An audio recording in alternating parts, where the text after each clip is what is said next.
Hello again. Hey. So there you are in Gaza. And you've been there for how long? Last year I spent 3 months in Gaza, and this year I will spend more than 6 months. Last year I came here twice, both for about 6 weeks, and so far I've been here just 4 days. Okay. Because it is difficult to get in and out, and they limit your time there, the visas. Actually, no, it's not difficult to get in and out, and they do not limit your time. But the maybe slight difficulty is for the people who do not have the friends here or the contacts here to find the right invitation. If you do not have an invitation, then you cannot come. Okay. I see. Because I actually spent, in 2009, I spent about 6 weeks on the West Bank. And in a place where people were coming in and out, and many of them did have to leave after a month because of the Israelis. You go in through Rafah, though, right? Yes, indeed. Oh, yes, yes, and that yes. makes a huge difference. Yes, I flew into Israel, so this is your office. You have people working there besides yourself? Actually, no, I'm just sitting in a cafe. We've been working on a convoy to bring internationals to Gaza the last couple of days, me and some of my colleagues. But we're just having some downtime watching a documentary, an Arabic language documentary that my friend here made. Took her 2 months, and it was about journalists here during the recent wartime, and I was one of the people in the documentary, so we were just looking at it, talking about it. Okay, that's interesting, because I know they target journalists. You've been lucky so far. Yeah, I mean, they during the war they killed 3 journalists, and according to Israel they were not journalists, they were militants. But to the Palestinians they were journalists, not militants. And Israel has yet to provide any evidence to back up its claim that they were militants. And the point is that from the kind of general Palestinian perspective, this shows the gravity and the profundity of how far Israel is willing to go in causing civilian damage and barbarity, seen as a kind of example of a massacre, actually. Well, it was a massacre, I would think, by the definition of the word. Indeed. The number of dead. I mean, it is interesting. I heard you in one of your films say that one Israeli had been killed by Hamas fire. I got the figure 3. That's incidental, because compared to... It was 6. It was 6. Was the final number that we got after the war finished. But if you go to Wikipedia, it still says 4. So we're using that number because I'm sure Wikipedia would have the highest number if they could find it. Absolutely. Okay. But in any case, that takes it out of context, as I understand it, because if you go to the time period before the latest mass murder, which was in November of 2012, I think it was 174 Palestinians had been killed. I don't know the exact time frame, but if you take what happened in the week before the operation, a handful of Palestinians were killed, including children. Okay. Well, still. So then, but they always pick an arbitrary point where an Israeli has been killed, and then it goes forward. Exactly. And if they choose when the clock starts. Yeah. So I mean, if you go and look at it over history, and if you look at it over time, it's always in the quiet periods when nobody is reporting it. This is the important thing, that regional quiet is when Israelis are not killed and Palestinians are killed. Precisely. And trouble is when Israelis get injured, basically. Exactly. Yeah. I mean, it's 6 to 7 times, and I looked at these statistics for a long time before I went over there. And I was there in 89, 90, in 2005, and 2009. So I have a history, I understand this over time, and it's important to see it over time. But anyway, right now, at this moment in time, I imagine things in Gaza are pretty bad. You talk about that after this bombing and... So the situation in Gaza today is that the humanitarian crisis continues. And the same sad figures continue, which is that most people are refugees, most people are living in refugee camps, most people are relying on food aid so that they don't starve to death, and most of the population are children. living in absolute insecurity, physical insecurity, because there is a chance that a war can start again at any time, and the resistance groups, the militant groups, the terrorist groups, whatever what you want to call them, are preparing all the time for Israel launching another operation against them. There's also economic insecurity because the blockade has shrunk the economy, and then it makes most people unemployed. Most of my friends have no job. At the same time, there's a historical insecurity because no one knows what's going to happen to the Israel-Palestine conflict. Is there going to be a right of return? Is there not going to be a right of return? Is there going to be 1 state, 2 states, 3 states, 25 states? We don't know. So there is an absolute full spectrum insecurity. At the same time, there is, and it must be stressed, a very hopeful essence and feeling here. And most people, when you visit Gaza and you spend time meeting people and etc., and you spend time meeting ordinary people, people who are not part of some kind of elite here, you don't get the impression that most people are dealing with manic depression because of the situation. There is a very strong spirit of resilience, steadfastness, and, if you like, spiritual resistance, which goes on here, which is very manifest and really almost touchable. At the same time, one of the really striking things, having just been here for 4 days on this, my third trip, that always hits me, and it's devastating, is the inequality here. Most people are living in absolutely dire conditions. While there are mansions, shopping malls, 5-star hotels, and etc. And one asks oneself exactly what's happened to charity, exactly what's happened to equality in these parts. I did see that when I was there. It's, when I went to the Gaza, and the only time I got there was in 89, 90, I was startled by the harsh living conditions then. And I also see, though, and did see what you see, is that these people managed to keep their spirits up in a way that is extraordinary, considering the conditions that people in the West and many nations now consider normal. Exactly. Those conditions are horrible. It is the constant threat of violence and being trapped in there. I read several years ago that the Israelis were planning to build a wall around Gaza. Did that ever happen? Or is it Israel has a wall or fences around Gaza, the parts of the border that it controls, and they are actually, generally speaking, on the internationally designated border. They're not particularly annexing like in the West Bank. Mm-hmm. Right, but it still traps the people there. The people cannot leave. They cannot go back to what was their land 65 years ago, Israel. They cannot really go near the border still in many cases because of being shot at and insecurity. Just this morning, farmers were shot at farming in their own land near the border with Israel. So there's kind of a stealing of the land in the sense of security is stolen. The same with the territorial waters. They are stolen in the sense that there's insecurity. One cannot really go into the territorial waters beyond 3 nautical miles or even within 3 nautical miles from the coastline. There is really a great deal of insecurity, and many of my friends are horrified, for example, at the thought of even going in a boat into the water. So there certainly is this insecurity continuing.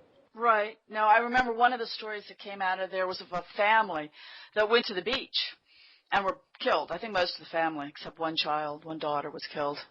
But anyway, Indeed. It's one of those stories, and there are hundreds and hundreds and hundreds of those stories. Another question I had is several years ago, I was reading that UNRWA was actually cutting back on because they, are, in essence, keep the Palestinians going. Indeed. And that they were cutting back. Do you know anything about that? Actually, I've not heard any such thing, but we can take, for example, one takeaway from the situation with UNRWA. During the 8-day war in November, UNRWA, it says it was able to continue its provision of aid at a normal pace, which is good. At the same time, the whole, as much as aid needs to be given and is a basic human transaction, if you will, it kind of makes, in a sense, more politically or diplomatically comfortable the situation in Gaza, which could make it harder to actually bring actual freedom to Gaza, if that makes sense. Right, it perpetuates the situation. A kind of aid dependency status, indeed. Right, but they couldn't, on the other hand, exist without it. So it's Indeed. Indeed. both The thing realities. is, how is this then exploited for political reasons? Of course. Is this exploited by Israeli, Palestinian, and international political factions for their benefit, so that they don't really have to address the situation in Gaza, and et cetera, et cetera, et cetera? No, that's true. And it seems there are no real solutions. And the real solutions are actually very obvious. It's just to stop Indeed. mass murder and allow these people to build up an economy and trade with the people they choose to trade with. Indeed. But that's, of course, not going to be done. One thing I wanted to talk about also was the medical situation, because I know from the war on Gaza in 2008-9, that was Christmas over that season, that they targeted hospitals, doctors. Well, that's Indeed. historic, and that goes Indeed. back. So that makes it, what's the condition of hospitals when you have over 1,400 people wounded, and many of them severely, and that's another story, the kind of weaponry used. But what happened, or do you know how many of those have died? How many, of course, are left permanently injured? Which is an aspect of this that's not discussed. I think that you're talking about doctors injured and etc. I don't know the figures, but what I can tell you is that during the Operation Castad massacre, the so-called 22-day war that you're referring to, hospitals were directly targeted by Israel.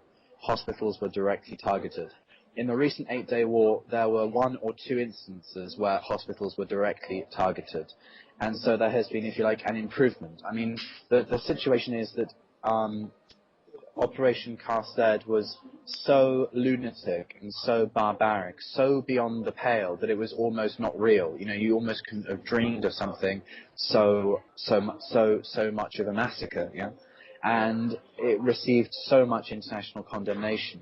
What Israel did just this winter in November, the 8-day war, couldn't have been as much. It couldn't have been as much, and it wasn't as much in terms of these sorts of targetings of hospitals and etc. And so, in this sense, there is an improvement which we can mark, which says that over time Israel is getting away with less, and there's less and less that it can do, and it's being more and more restricted. And so I think this is something we have to cling on to as a means of hope. The point is that in the recent 8-day war, thousands were injured. The numbers vary, and of course it's difficult during a wartime to exactly catalogue how many people are injured and etc. But the numbers vary between 1,400 and 2,000. The point is, let's say, not to mention psychologically, but physically, well over 1,000 have been injured. But the point is that those that are injured from this recent war and from escalations of violence, small wars in between this and the one of 2008-9, the scars are on people's minds, the scars are on people's hearts, the scars are on people's bodies, the scars are on people's livelihoods, the scars are on the buildings, the scars are on the sand, the scars are on the social fabric. And so the pain lives on. It doesn't just because the war stop. It goes on. I mean, just now we're watching, before we started this interview, watching a documentary about the war. And the point is that for so many Palestinians, so many living in Gaza, the effects of the war are still being exacted on them today. Yeah. In Israel, that isn't the case, actually. No, it's not, because there's so minimal, the damage is so minimal, it's almost laughable. And that's Exactly. But that I understand, you want to take hope no matter what. But the simple fact is also, if you look at the situation again when it's not in the headlines, is this war continues in a lot of very subtle, constant, daily ways. I mean, they may settle for occasional bombings of 1,000 and kill 1,000 people or something, or injure 1,000, but it's that daily war. I mean, the famines, really this insane penning these people in and starving them to death, because that's really what the Israeli policies are. I mean, if you just cut people off completely from the world, and they monitor every aspirin in and every tomato out, then it's been referred to as the world's largest open-air prison. Largest open-air prison, indeed. So I mean, the thing here is that Israel withdrew a few years ago because it could no longer manage Gaza. It could no longer afford, or it found it no longer economically appropriate to exact the military occupation on the ground in Gaza like it's doing in the West Bank. it was no longer efficient for it. And so then it just puts it behind a wall, blocks it in, ensures that Egypt blocks it in, and ensures that the world considers whatever is inside terrorist. And that's its way of dealing with Gaza. Basically, as you say, imprison the population, get on with life if they want, if they can try, and given the besiegement conditions, a diet, as we now know is what their intention was, to put the Palestinians in Gaza on a diet. And that's how they deal with Gaza. It's like the backyard for them, actually. It is. I mean, it is incredible. What is even more incredible is that the international community hasn't done anything. Truly. Individuals have. They've stood up and they've, of course, tried to go in there with the flotillas and get in there and break the barricades and bring people food and medicines, things they need, and show that they have support, which I think they would also be in dire need of the knowledge that the world has not completely abandoned them. But it still is very little in a sea of how do they cope? I mean, how do they keep going? They live out of their gardens. They get a few packages of flour from UNRWA. Well, there is enormous inequality here. If we're talking about most Palestinians, the vast majority are living on food handouts, exactly as you allude to. And Gaza is agriculturally independent, and this is one success, is that all of the fresh fruit and veg and etc. is grown in Gaza. There is autonomy in this respect, which is a marvel. I mean, this is one of the things about, I want to say, sort of Palestinian culture, is this notion of living off and loving the land and making the most of it. And in this sense, the Israeli treatment of the Palestinians reminds me of the American treatment of the Native Americans. That is, killing off, if you will, or to an extent trying to kill off the native people who can actually sustainably live on the land without destroying the planet. Well, I'll tell you something you may want to consider, that American Indians or American Aboriginals or Natives, or however you want to phrase them, have under their control millions of acres of land that they can farm and they also have the casino wealth. So, in fact, they live considerable. I mean, there's no comparison. The casinos at Cherokee Reservation, which is near where I live, bring in millions of dollars. They have a beautiful 5-star hotel, a 14,000-seat venue for entertainment, and I don't see the great disparity there either. They're middle-class homes, local community medicine. So, yeah, I mean, as I said, I've never seen anything like Gaza in my life. And I've been in Africa, so, I mean, I've seen poverty. I've seen real poverty, dire poverty. And there's something very unique about that place. But one of the things which I think is most striking is that the people don't seem to be broken, and the social fabric hasn't been broken in ways that I've seen in other places. In 2010, I made a documentary in AIDS-stricken Africa. And one of the striking things, making a comparison between the Palestinians and the peoples that I saw there, is that comparably, certain spirits and values have not been destroyed here. And I did an interview with a British Jew, a member for Jews for Justice for Palestinians, a few years ago now, and he was talking about this idea that let's hope that the Palestinians do not, like others that have been oppressed, fall into drug abuse, alcohol abuse, and a destruction of the social fabric and spirit. And that certainly doesn't look like that's going to happen anytime soon. Which is extraordinary, actually, because it has gone on for so very long. I mean, it's gone on for 75 years. An increasingly dire situation, an increasingly negative one, I would think, from their perspective, since it doesn't end. I mean, usually famines, if you go through history, take the Ukrainian famine, horrific, and of course it killed 7-10 million people, but it was over in a matter of 5 to 10 years. I mean, as over as anything like that gets, because the devastation lasts for history. But still, it turned around.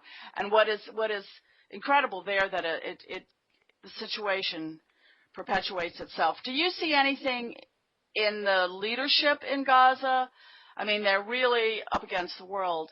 Are the people thinking differently? Is there any way to think differently in approaching I think that the Palestinian leadership has big problems, of course. I mean, I think the Palestinians haven't had an election for 7 years. I mean, this is unacceptable. If they had an election 7 years ago and nothing really on the ground has changed, why can't they have another election? There's no geographical reason. It's a political reason. It's bickering between factions. And so long as that there is no democratically elected leadership which is fresh, with, I don't know, a new leader to take the Palestinians forward, there is no mandate to really do anything. And we don't really know what the Palestinians actually want. And so this is a real problem.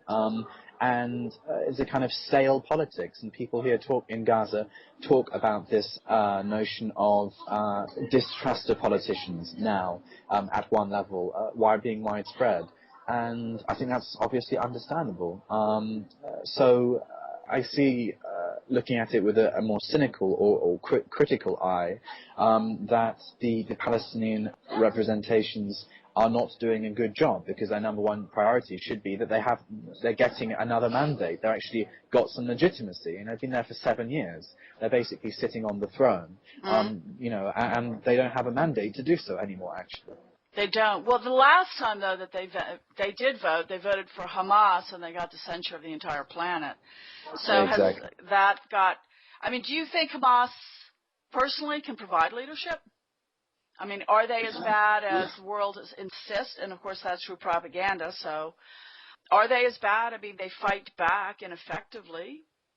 But I think that there is confusion. The thing about Hamas is, I mean, obviously no political party or anything is perfect, but one thing which I find difficult about Hamas is that its policies are not always absolutely clear, actually. For example, yesterday, the Al-Qassam brigades, the militant wing of Hamas, released a press release saying that they want all of the historic Palestine back. They want a right of return, and they will not give up any inch of the historic Palestine, the Palestinian land that was stolen 65 years ago. In Al-Nakba, the catastrophe, which is for Israel the war of independence, which says it all. The point here is that at the same time there are political precedents that their policy is they would accept a two-state solution. So there is a contradiction here. And this kind of thing, I think, shows the kind of how convoluted it is, the politics here, and the lack of clarity, leadership, momentum, really, actually. I can see that, but I also see that there's this, if you want to call it a lack of clarity on the other side, because people talk about a two-state solution that's bandied about all over the world now, and you have Israel now stealing 80% of, and more actually, of historic Palestine, or Palestinian mandate, as it was for some 2 decades under your government. But in any case, they're not going for a two-state solution. They are doing everything in their power to undermine that. So I can if I were in their position, I would be enraged and say, okay, that's it. Indeed. That's it. We're not going to try to negotiate because it doesn't get us anywhere. Exactly, and this is the key. And this is, in a sense, I guess there's, and I mean this not with a negative connotation, there is the pretense of we better appear to be talking and doing diplomacy or being open to that, at the same time actually knowing that the only way really is just by resisting in whatever way that means.